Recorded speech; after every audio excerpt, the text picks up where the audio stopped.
There's a button that says buy books here, and we'd absolutely love for you to buy a copy of the book if you didn't run in today and get one already from the store to prepare.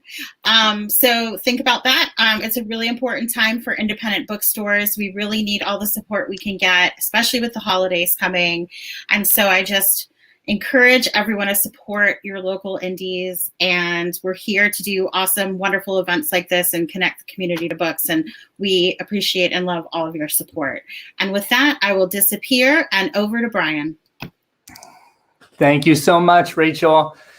Hi, everyone. I'm Brian Gresco. Welcome to a very special episode of The Antibody, a quarantine reading series, part of LitHub's virtual book channel. Since March, The Antibody has been bringing you online literary readings and conversation from my writing studio in Brooklyn. And I'm so excited to be with you on this stormy night in the scariest season of what has been a terrifying year, which actually makes it a ripe time to gather around our screens in celebration of Tiny Nightmares, very short stories of horror. Thank you so much to our friends at Word Bookstore for hosting us. And thank you to everyone joining us from wherever it is that you're calling from. What is horror if not rooted in the body? So please take a deep breath and settle your body back and get comfortable. We're not physically together, but for the next hour or so, we will be in this shared headspace together. And I'm already scared. And the chat is public, so there will be some time for questions at the end of the evening. And there's plenty of time now and going forward to show your love and appreciation for the readers. It's my great pleasure to introduce your hosts for the evening, the editors of Tiny Nightmares, Lincoln Michel and Nachi Nieto. Lincoln Michel is the author of Upright Beasts, a collection of genre-bending stories from Coffeehouse Press. His work appears in the Paris Review, the New York Times, Strange Horizons, Granta, The Guardian, the Pushcart Prize Anthology, and elsewhere. And he teaches fiction writing at Columbia University and Sarah Lawrence College. Nachi Nieto is the editor of Tiny Crimes and Gigantic Worlds with Lincoln, and Carteles contra una guerra. She was formerly an editor at Noon Annual and Salt Hill Journal. Her work has appeared in BuzzFeed, Vice, the New York Tyrant, and elsewhere. Her collaborative artist books may be found in the collections of the Museum of Modern Art and the Brooklyn Museum. You guys, I will say it again, the chat is public, so please get those fingers tapping and keys clacking and show some love for Lincoln and Nachi. You guys, you have the mic, it's yours.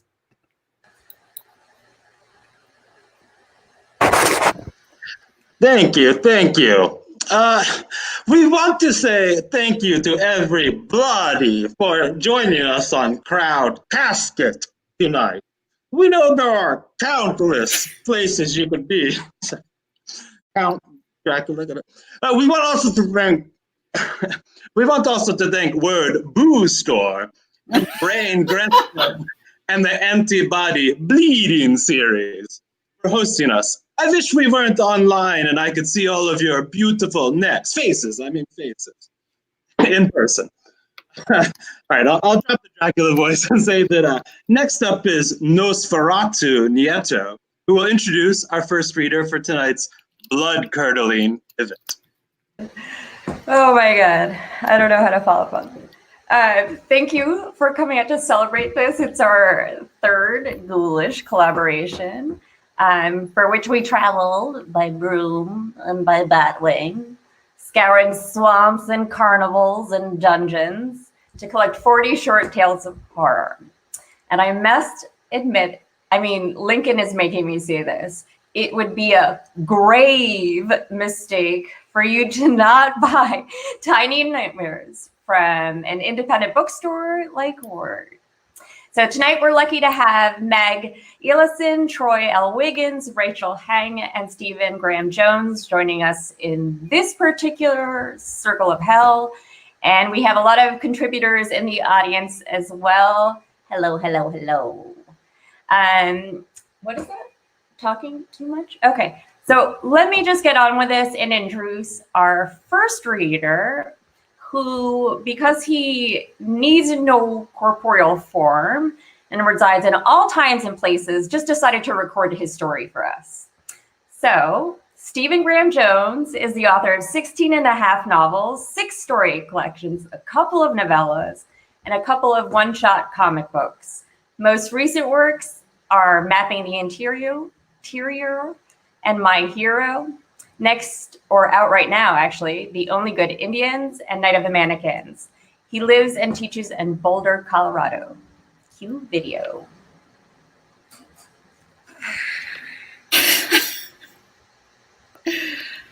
Oh, what's happening? Just give me 1 second. Why is this not?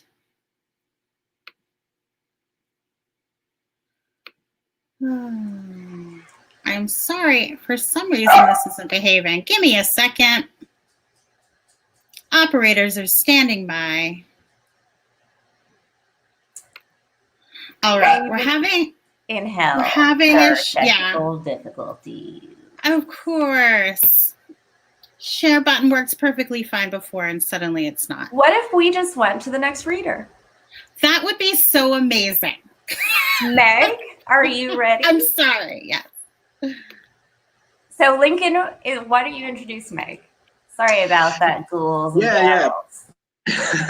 Yeah, Stephen Graham Jones is currently the guest of honor at the World Fantasy Awards, so he pre-recorded his reading. So sorry about the technical hiccups. But we'll start with Meg Ellison, who is a science fiction author and feminist essayist. Her series, The Road to Nowhere, won the 2014 Philip K. Dick Award. She was a James A. Tiptree Award honoree in 2018. In 2020, she published her first collection, Big Girl, with PM Press, and her first young adult novel, Find Layla, with Skyscrape. Elison has been published in McSweeney's, Fantasy and Science Fiction, Fangoria, and many other places. She's a high school dropout and a graduate of UC Berkeley.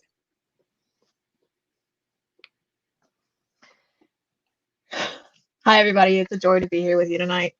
I never thought I'd see the kind of honor in my life where I go on instead of Stephen Graham Jones, who's one of the greatest, most talented writers I'm reading right now. So I shall accept. I'm literally the first story in this book, Tiny Nightmares, and it's called Guess. Are you with me? Let's do this. Nobody likes it when we're right.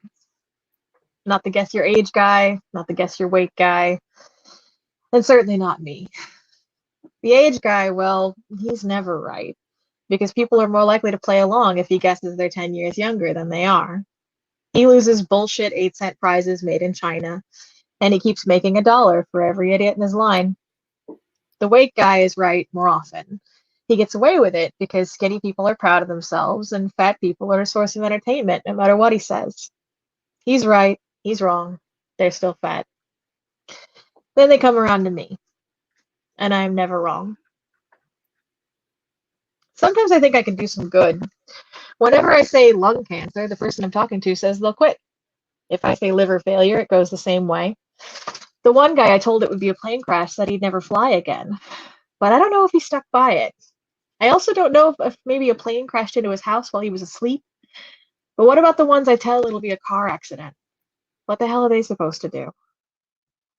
When Dad did it, he told me that people try to take comfort in heart failure and knowing how the end will come. It's the one thing in life you can count on, he'd say, and now you'll know its name when it shows up. Isn't that the definition of comfort? Familiarity? Dad didn't do it at the carnival. Dad had a real job. He'd do it for friends and family. He'd do it a year before it happened, or 20. He was right about everybody, including himself, pancreatic cancer. After he was gone, I saw that he was right about his sister, his best friend, our dog. That's how I know that I'm never wrong. I don't know how we count as fun, us guessers. It isn't a game. There's no clown to shoot with a water pistol, and there's no ring to toss. The prizes are shitty, and the truth is nobody's friend. And tonight smells like candy corn and puke, and this town is like every other. Patty, 48, 287 pounds, will die of complications from an amputated foot. She leaves with her face in a twist and goes straight to the cotton candy man. I never know when, but I suspect for her that it'll be soon. Bill, 36, 215 pounds, will die in an industrial accident involving molten metal. His face when I say that to him. Jesus. Alex, 23, 117 pounds, will die of an autoimmune disorder. Does not seem surprised. Gus, 14, 98 pounds, will drown.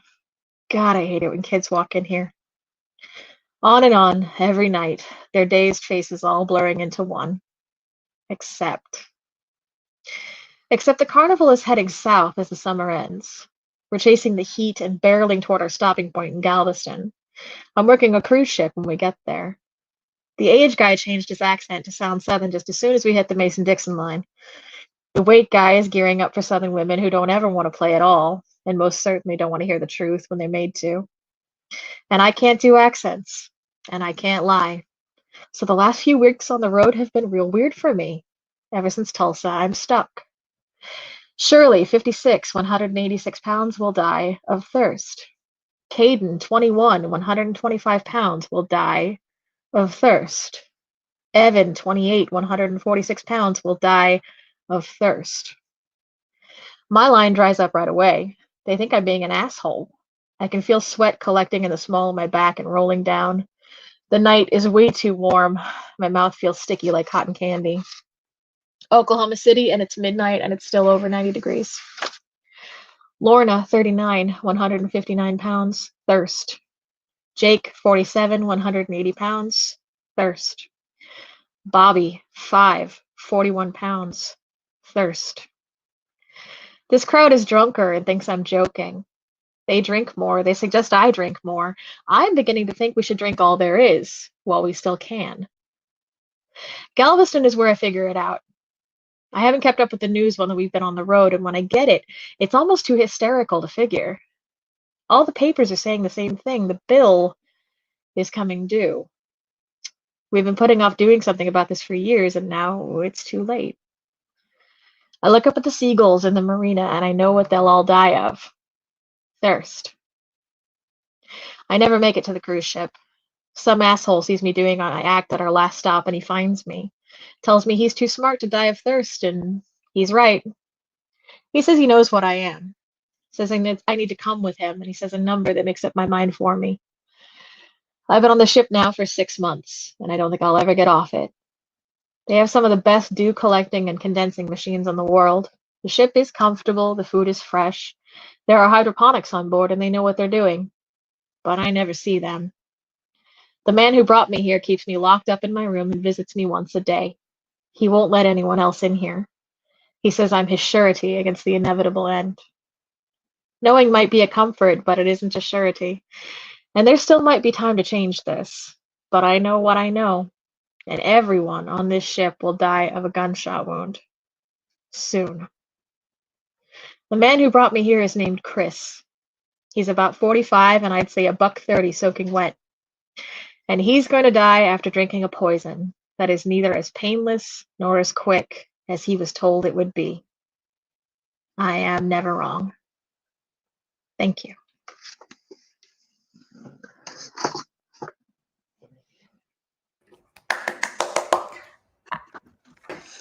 I love that story so much. I'm sorry to start you all off with a downer, but this is one of the great things about horror is the many ways it shows us what's important to us.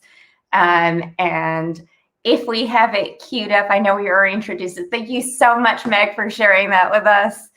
If we can pull up Stevens next, if we have that ready to go for, again, one of a very different change of pace. And that's one of the things that's so nice about doing these anthologies is being able to have stories that cover the full gamut of what we consider horror.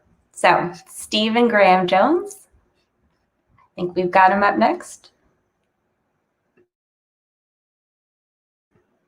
You're on mute right now. Sorry. I've pinged Crowdcast to try to get some help with this because it's a system issue. So we'll keep trying. Okay. Okay.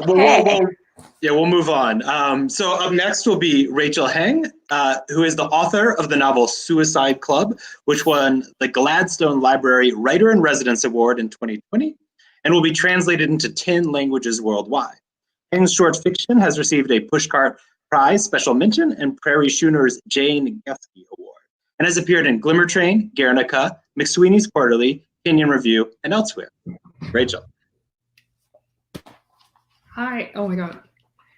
Okay, I'm on. Well, thank you, Nachi and Lincoln, for having us and for putting together this amazing book that I'm halfway through and savoring for every day. I read a couple of them each day. And I have to say, as someone new to the US, Halloween is something that I still haven't quite wrapped my head around. So I apologize for the lack of costumes. I feel severely underdressed. Okay, so my story is called Fingers. The villagers lived in atap houses perched on high wooden stilts, the land by the sea being soft and shifting as it was. That, at least, was the official reason for the stilts. Yet the children often suffered the unpleasant sensation of having one leg sink knee-deep into the squelching, bubbling mud. As they were pulling their legs out, they'd feel it, gentle fingers wrapping around their plump, sun-browned calves. They'd shriek and jerk their legs up more quickly, and the fingers would slip away. Parents dismissed these rumors, citing seagrass, mud skippers, and trapped pockets of air as possible culprits for what the children insisted were fingers. But the children saw how their parents scrutinized the earth as they went about their daily chores. They noticed new designated areas marked with orange tape tied to little metal sticks driven into the ground. Once an area was designated, it was off limits. Soon the orange tape was everywhere. It resembled a twisting, winding maze. One might be obliged to take a circuitous route across the entire village just to get to their neighbor's house. It got to the point where everyone added an extra half hour to any journey they had to take. Still, the parents would not admit that the situation was dire. They went about their daily activities with a new vigor, often jogging from one place to another in order to make up for the lost time caused by the orange tape. The children decided that something had to be done. If their parents would not face the fearsome truth lurking beneath their very feet, then they would. On the appointed night, at the appointed hour, they stole out of their houses. Little shadows came from everywhere in the village, weaving through bushes and trees and orange tape, all heading to the oldest, deepest mud spot in the town, one of the very first ever designated areas. In their arms, the children carried bed sheets, ragged towels, strips of gunny sacks, old tattered samfu bottoms. They walked quickly, twisting each item into a rope and tying them together. The moonlight that shone down on them gave a pallor to their hands, and their fingers appeared a ghostly white as they knotted and pulled, knotted and pulled. They looped the rope around the waist of the strongest boy in the village, and then the waist of the next strongest boy, and the next, until all the children were strung together, and then they tied the end of the rope to one of the sturdy stilts of a nearby house. The idea being that the first boy would lower himself into the mud, allow the fingers to wrap themselves around his calves, but then, instead of jerking away, let them take hold of him. Once the creature had its grip, the boy would plunge his hands into the mud and grab the fingers around his legs.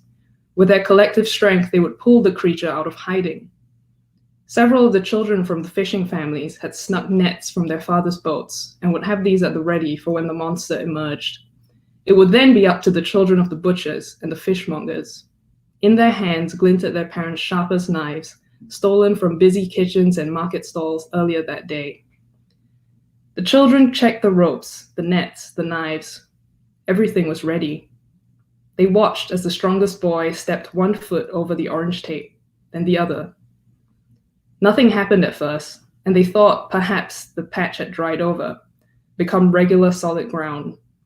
But then he began to sink, the mud sending up soft burps around him. He held his arms out high above his head as he sank, as if getting into position for his mother to undress him before bed. When he had sunk thigh deep, his face changed, and the children knew that the fingers were creeping across his skin. The boy grimaced and his eyes widened, but being brave as he was, he stayed put, sinking deeper and deeper into the mud. The children waited for the signal. When the mud was up to his hips, the boy plunged his arms into the ground as planned, grabbing the creature that had its grip on him. "Pull!" he shouted, and the children pulled. The boy began to emerge from the mud, but as his body inched out of the earth, birds rose from the bushes, and the trees around them began to sway. A strange rushing noise filled the air, a noise that sounded like the night itself was whispering a warning. And yet the children kept pulling, their hearts full of bravery and the best of intentions. "Pull!" he shouted again. Now the ground began to shake, and the moon itself, so bright, so perfectly round, began to tremble in the sky. The children kept pulling. The boy's knees could now be seen. Pull. It was then that the trees began to sink into the ground, their ancient twisting trunks slipping lower and lower into the earth. Yet still the children pulled. Finally, the boy's hands were visible, as were his calves, and around them were the fingers of the creature. Except what they had thought were fingers were in fact thick vines with tendrils protruding from all their length, all firmly wrapped around the boy's feet and hands. Roots, the boy realized. The children stared in wonder, little hands growing slack on the rope. Then the trees began to pull back. Again, the ground and the sky shook. Again, the air was filled with a strange whispering. But this time, it wasn't the trees that were sinking. It was the children. First, the boy in the mud patch disappeared, his glossy black hair vanishing beneath the earth like an exotic plant subsumed into the soil. Then the next strongest boy, tied to him on the rope, was drawn kicking, screaming into the earth. Then the next child, and the next. They tried to pull back, but it was no use. The trees were stronger than them. Of course they were. Child after child disappeared into the ground, their wet, gurgling cries awakening the parents and drawing them out of their houses. When they saw what was happening, the parents tried to grab onto their children, but were also drawn inexorably into the earth. The trees kept pulling still, the rope of bed sheets and towels proving fatal. Eventually, the last child was sucked into the ground, and along with her, the last parent. Now the night was quiet. Only the wind in the trees and the dull crash of waves was to be heard. Until the stilts of the house to which the children had tied themselves began to creak, a high, keening noise like the cry of an injured bird. The creak ended in a snap that brought the house to its knees, pulling it too into the earth. The trees didn't stop until all the houses were gone, all the fences, all the wheelbarrows, all the clothes carefully strung out to dry earlier that day. When it was over, nothing remained to suggest a village had ever been there at all, except for one mossy corner beneath an old tree, where, protruding from the earth, was a piece of muddy orange tape. Thank you.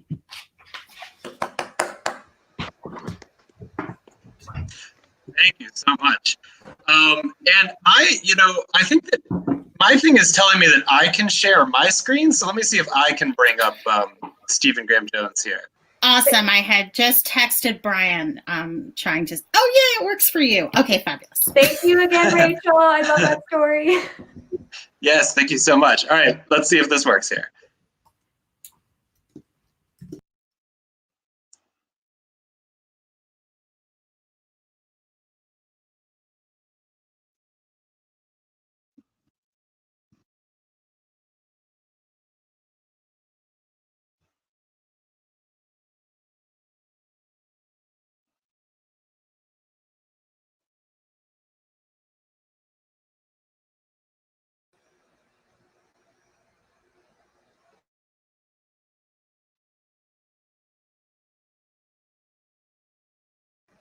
Hi, Lincoln, we're not hearing sound, I don't think. Okay, well maybe this won't work then. All right, well, technology, schmechnology. I think that we're just gonna move on. It was, maybe we'll just email that video to all of you. It was really sweet of him to do it, but we're gonna move on. Troy, are you ready to come to the head of the cemetery or whatever? I'm gonna actually turn on my light because I can't read right now. All right. There we go. So Troy L. Wiggins is an award-winning writer and editor from Memphis, Tennessee. His short fiction and essays have appeared in Long Hidden, Speculative Fiction for the Margins of History, Memphis Noir, Fireside Fiction Magazine, Memphis Flyer, Pen America, and on tour.com. Wiggins formerly edited the World Fantasy Award-winning FIA magazine of Black Speculative Fiction and is the 2019 Kudger Memorial Hall of Fame inductee for his contributions to speculative fiction in Memphis. And we are so happy to have him with us tonight. Troy. I'm going to do that. I'll do that again and hope he appears on screen. He's accepted and connecting. I'm feeling hopeful. And okay, good. Well, then I'll just dance with my little skeleton friend over here instead, just to entertain you guys. Sorry, there's not much for me to do in my tiny Brooklyn apartment hallway. So this is all you get. Okay. I'm going to re-invite him. All right. Thank you guys for bearing with us. Lincoln, would you like to show them any of your other spooky voices? Other than Dracula? Yeah. Oh, Troy, you've saved all of us from listening to another spooky. Oh, no. Almost. Yes. Almost. Okay. Troy's here. And without further ado, we're going to get Troy back on screen. God. He's coming. Good. I'm smearing the blood off my face in happiness. There he What is. is my skeleton's name? I actually have never named Here the we go, here we go. skeleton. All right, but we have Troy. Yay. Okay, I'm going to shut my dirt hole. I think I want a name for the skeleton by the time I'm finished with the story. Well, I mean, we can crowdsource this name. Yeah, You guys so can name let's- this skeleton. He's been Chat. hanging out in my backyard for 2 years. So. Cool. Chat, name the skeleton. It would make me very happy. I'm Troy Wiggins from Memphis, Tennessee. Glad to be here with you all tonight. Thanks to the editors for inviting me or accepting my work in this anthology and including me with so many great stories. I think that the most frightening thing about my story, Instrument of the Ancestors, is that I'm going to have to sing parts of it. So just be ready for that. Let's go. Back in the day, Darius, Tavis, and Fred would go to Greenbelt Park, stumble down to the banks of the Mississippi, and skip rocks, even though they weren't supposed to. Darius loved the river, loved the sour smell of ancient rot and the moody, low noises of unseen things splashing in the muddy water. It was their Saturday fall ritual until Fred went under. It's like breathing through somebody else's mouth, the Tavis of Darius's memory said from way back. Disgusting how hot it is out here. Fred smiled his goofy, lopsided smile. Why you thinking about breathing in other boys' mouths? You gay, ain't it, Tavis? Fred was right, of course, though Tavis didn't want to admit it. Darius knew that Tavis thought about other boys' mouths all the time. Nobody cared about that. Tavis was Tavis, usually quick with a husky laugh or a soft smile, except for this time. Instead, his response was to shove Fred. Fred was giggling even when his foot slipped on a piece of crumbling, moldy wood, and Darius could still hear crystal clear through the decades the wet slap of Fred's head against a cosmically positioned rock. They don't remember how the blood trickled down Fred's temple, just that he fell into the water and was swallowed without a trace. Neither Darius nor Tavis were thinking about other boys' mouths then, at least not in that way. They cussed, they prayed, they ran. What else could they do? Fred's mother, Harriet, didn't shed a tear at the news. The river just takes sometimes, she said. It gives and it takes, just like the Lord. We got plenty of ancestors in that river. Fred's one of them now. Oh, my baby. Darius snapped out of his dreams and found himself standing in the window of his 17th floor office, looking out over the Mississippi River. He didn't even remember approaching the window. He felt half wet, like a towel wrung out and thrown across the floor. His office was full of buzzing, the disquieting clash of cicadas. For a moment, he was a boy again, staring in horror at the river that had swallowed his friend. I gets weary and sick of trying. Something tingled at the edges of his perception, like he wasn't alone. It was his phone, he realized, stumbling to his desk. A 504 area code? You never knew these days. He tapped his earbuds. Hello? Hey, a husky voice greeted him. Is this Darius Beasley? Yeah, who is? Wait, Tavis? Yeah.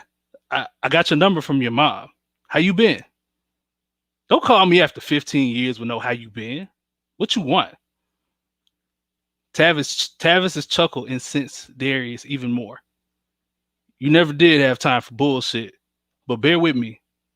Have you heard from Fred lately? Man, get the fuck off my phone. Wait, Tavis shouted, and the quaver in his voice made Darius pause. Man, listen, I know you think I'm bullshitting, but I'm serious. You know, I've been kind of everywhere since I left the city a few years back. I'm in the Gulf working on the oil shit. Man, I swear to God, I hear Fred's voice calling me. Body all aching, he said. He told me I wouldn't get no rest until Judgment Day. Bullshit.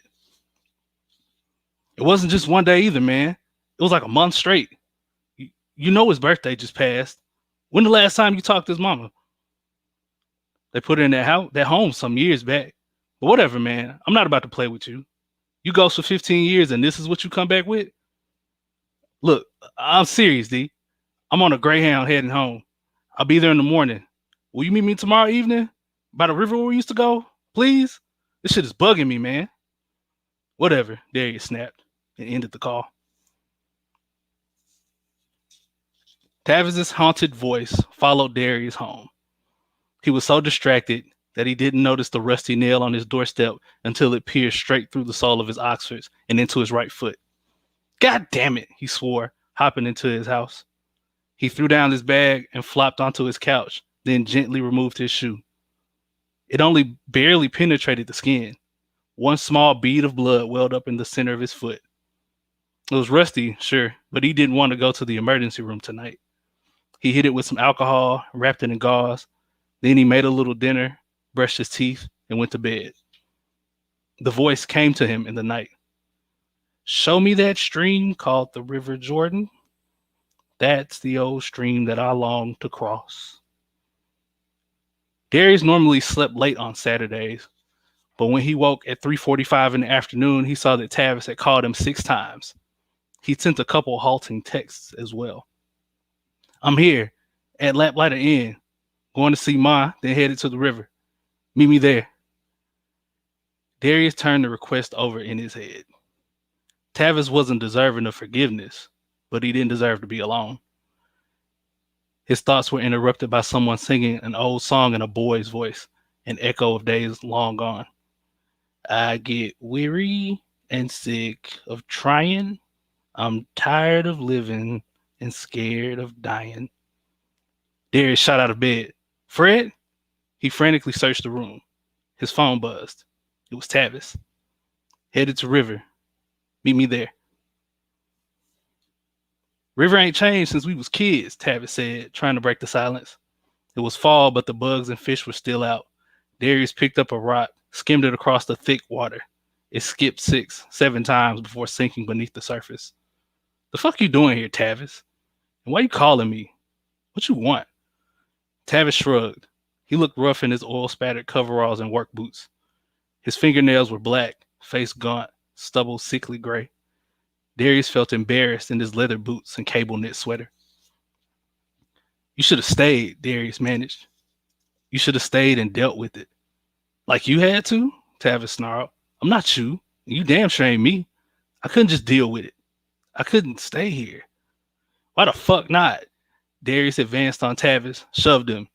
Tavis was taller than Darius, but leaner. He stumbled over a rock. Both men froze. Brush rustled in the gloomy distance.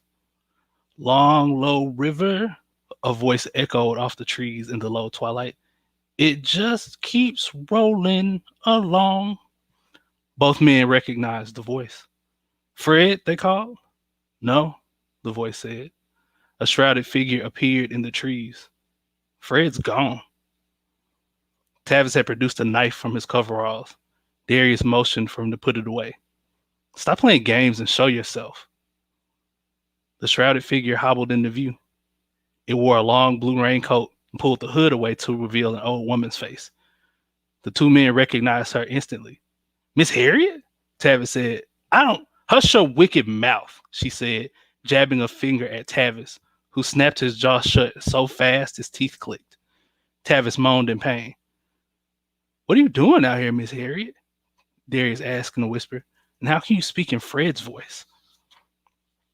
Y'all took him, she murmured, so low that Darius could barely hear her. Y'all took him, and for 15 years I had to let y'all be until I could find a way to make you pay. But my ancestors showed me how. And it's time. Time for what? I didn't need your blood just for you to step across my hate. At that moment, Darius' right foot throbbed. Miss Harriet continued. Fred got no right being my ancestor, but I'll let him use me. I sure will, she said in her own voice. Then in Fred's, tote that barge, lift that bale. Unbidden, the two men's bodies began to move, their bones creaking in protest. I knew it, Tavis whimpered. Oh, God. They never found my baby. Not one piece of him. But it was never their job to find him.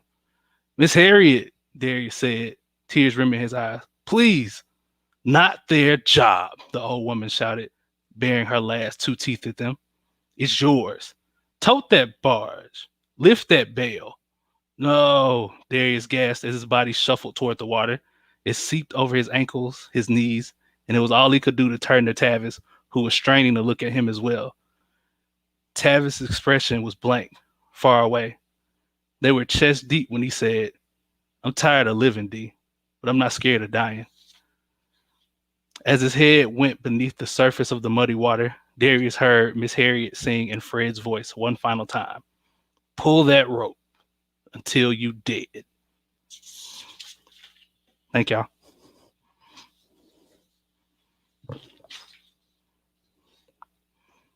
Thank you. Thank you so much, Troy.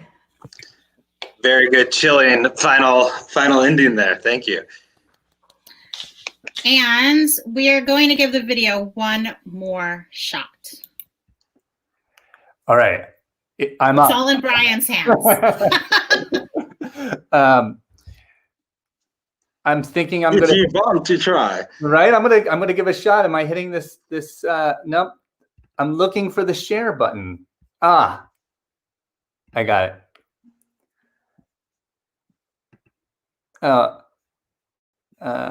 Oh God. Hold on. This is the magic of live television. Okay. You know what, Rachel? I'm sorry. It looks like it's not going to work only because my Google's not allowing it. Okay. Do I wait? No, wait. No.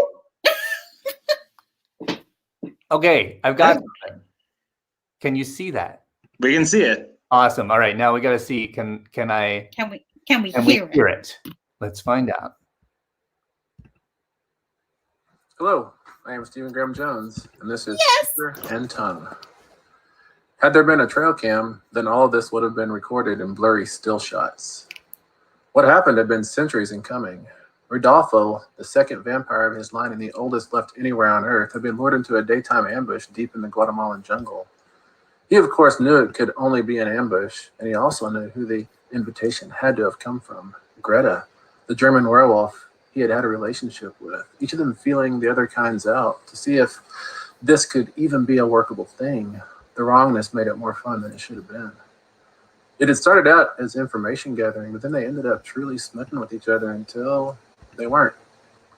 Instead of going their separate ways and taking pains to stay out of each other's territory, however, well, they were exes. This big final blowout was bound to happen sooner or later. South America would be as good a place for it as any. Rodolfo, of course, knew Greta would come alone. Unlike his kind, her kind had a scent so distinct it could be made out for miles around by anyone with the nose to smell. Rodolfo came alone because, well, pride. And who knew, right? Maybe this would just be the opening steps of another decades-long dance for the two of them. Greta was unpredictable and irascible, but that served to make her a good counterbalance for Rodolfo's calm, reserved, supposedly, so she said, aloof presence. The world would tremble were the two of them to walk it hand in hand again. It could be like the old days, until it wasn't. But as these things work, not only was there no trail cam installed, hopeful of documenting a migrant jaguar or a rutting armadillo, also, no trail cam could realistically have seen into the hearts or lives of this vampire, that werewolf. It could have trapped their fight on its memory card, though. It was epic. Greta came at Rodolfo not with her claws out and her hair on, but with a slashing blade. He, of course, dodged it, but in dodging it, he had to whip back fast enough to impale himself on a wooden spike Greta had embedded in a tree specifically for him. Then she brought her claws out. Rudolfo peeled his lips back from his mouthful of fangs, extracting himself hand over hand from the off-center spike while she raked him to ribbons, even going so far this time as to sever the pinky and ring fingers of his right hand. He slung them away, dived at her, and she, wily as ever, dashed into the sunlight, trying to lure him to his death, taking their fight out of what would have been the frame of the trail cam, had the trail cam been there. What that trail cam would have been seeing after the fight moved on to a different part of the jungle was just leaf litter, a tropical jungle readying itself for the afternoon shower, bugs resuming their insectile duties, birds flittering and fluttering, and just at the corner of the frame, 2 severed vampire fingers. 2 fingers that were now moving? Yes, but not of their own volition. Rudolfo, with his next full meal, could easily regenerate those fingers, should he survive Greta's onslaught. If not, either way, really. Once the next day's noontime sun beamed down through the canopy and found those fingers, they would flicker into flame, smoke away into nothing. Nature takes care of its own. But now those fingers were not so much crawling as traveling by ant-back or ant-column, both, to the cavernous mound deep in the jungle, technically past the focal length of the trail cam, had there been a trail cam. Had the digital file been delivered to the right hands, though, then focus could be changed, zooms could be faked, images unblurred, such that they resolved into a lone finger, jammed now at the main entry to the mound. This entry isn't made for boons of this size, so accommodations must be made. Slowly, particle by particle, the entryway is crumbled wider, and one finger points down to where it's going, then goes there. The second passes through just as easily.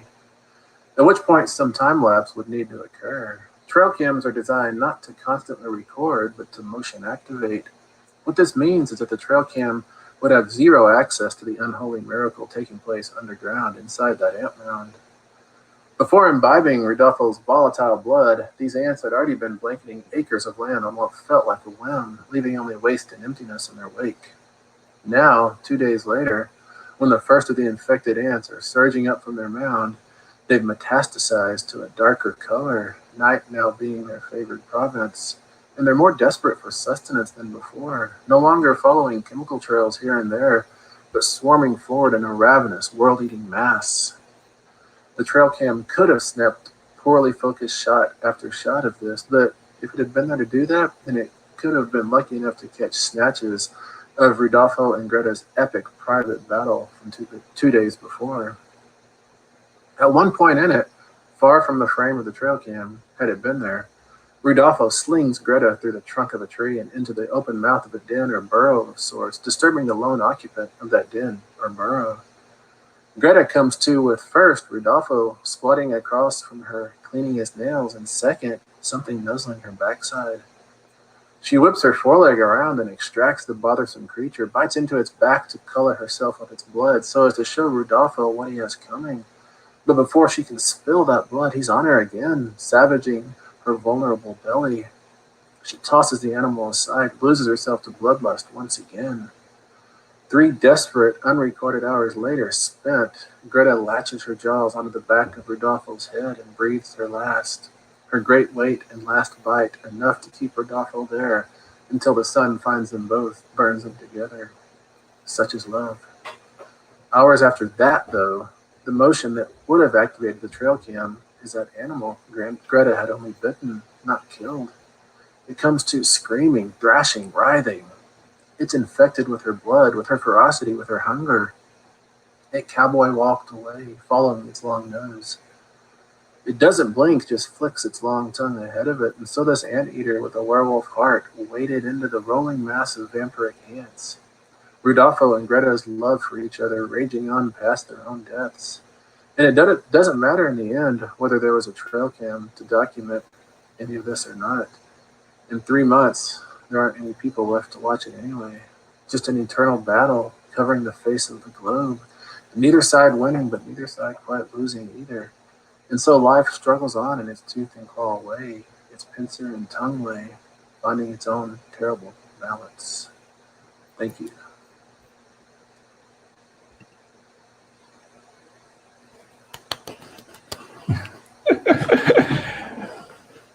It worked.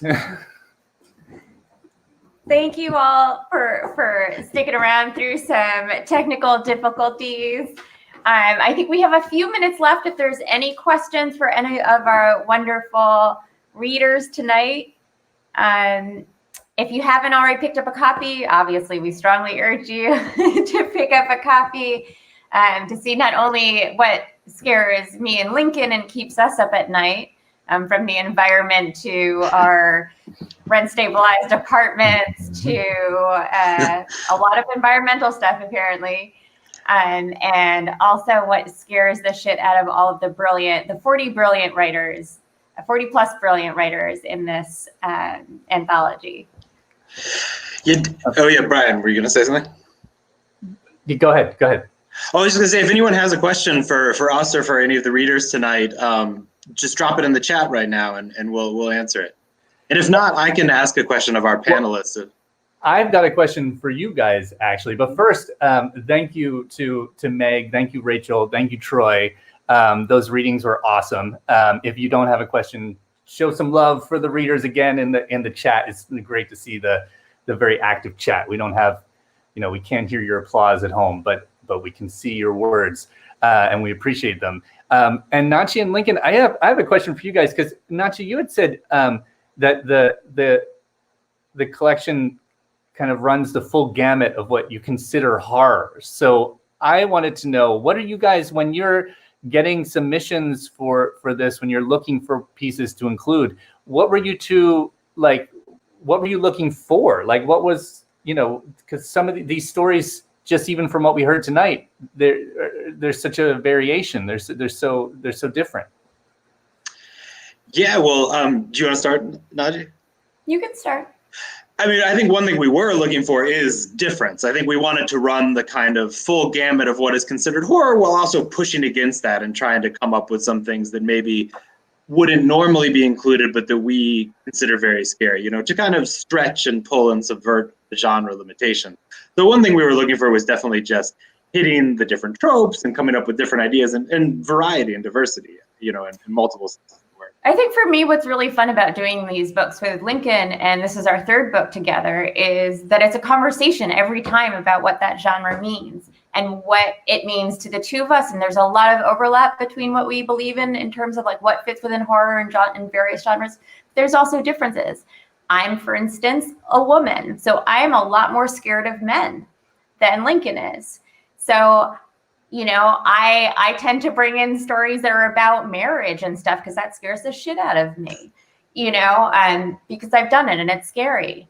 So, so like there are differences, the way we sort of, what we're drawn to, what we consider body horror, all of that stuff. So one of the fun things is getting to actually hash through it and talk about what we each find scary within a story. And sometimes within the same story, there's different parts that we find scary as opposed to the others. So yeah, thank you for agreeing with me, Brennan, that are scary. There's a question here from Dominic. He's curious, and this could be for you guys and for the readers. Dominic wants to know, what do you find scarier, the mind or the outside world? He's asking because or they notice that a lot of the stories are very psychological in nature. A good question. I mean, I think both are very scary. I think I would probably make a distinction between, what I find scary in fiction and what I find scary in the real world, because in the real world, I may be more scared by, our crumbling democracy and our crumbling planet and all of these things that we're all pretty familiar with. But I do think fiction is a great way to explore the interior and the psychological. And I think some of the best horror works on mystery and ambiguity and how the mind kind of deals with that. And so I think it's particularly effective in fiction. Yeah, I mean, am I muted? No, okay. No. I generally mute myself, good manners. But yeah, I think, similarly, like for me, it's not what my own brain does to me that's the scariest. It's what other people convince my brain to do to me that's the scariest. So there's a lot of stories where there's interpersonal manipulation of some sort, gaslighting of various, we have, I think Monique is in the audience. We have her marriage variations, which is a sort of choose your own adventure about being stuck sort of in this gaslighting, sort of relationship. So I think it's a bridge between the two. If you are out there and you've got a question, put it in the chat. And I saw someone say they had a comment, not a question. That's scary. None of that. Lincoln, and for both of you guys, but Lincoln, you recently had tweeted about watching the Francis Ford Coppola, Bram Stoker's Dracula. What do you guys, and especially right now for this coming weekend, do you have any recommendations for movies that might give us a creep and also take our mind off of the real life doom scrolling that we might be doing, that we could watch during on Halloween? Yeah, I don't know if this is available anywhere like in terms of Netflix or Hulu right now, but one of my favorite horror movies that I feel like is a little underrated, anyone who's a big horror fan will know this, but for a kind of a general fan, is the 1960s The Haunting, which is based on Shirley Jackson's amazing novel The Haunting of Hill House, but not to be confused with the 90s version, which is very bad, or the Netflix TV show, which was, I didn't love, but was also only loosely based on the book. But the 1960s version of The Haunting, I think, is a truly tremendous and pretty interior psychological horror film. Nachi, any favorites? Honestly, I'm totally blanking. It's been a long day. I'm thinking, actually, when you were talking about horrifying movies and like what is horrifying, like the first thing that came to mind was Night of the Hunter. And I watched that once when I was much younger. I've not watched it since. And it's, what is it, Robert Mitchum? Is that who it is? No, who is the actor?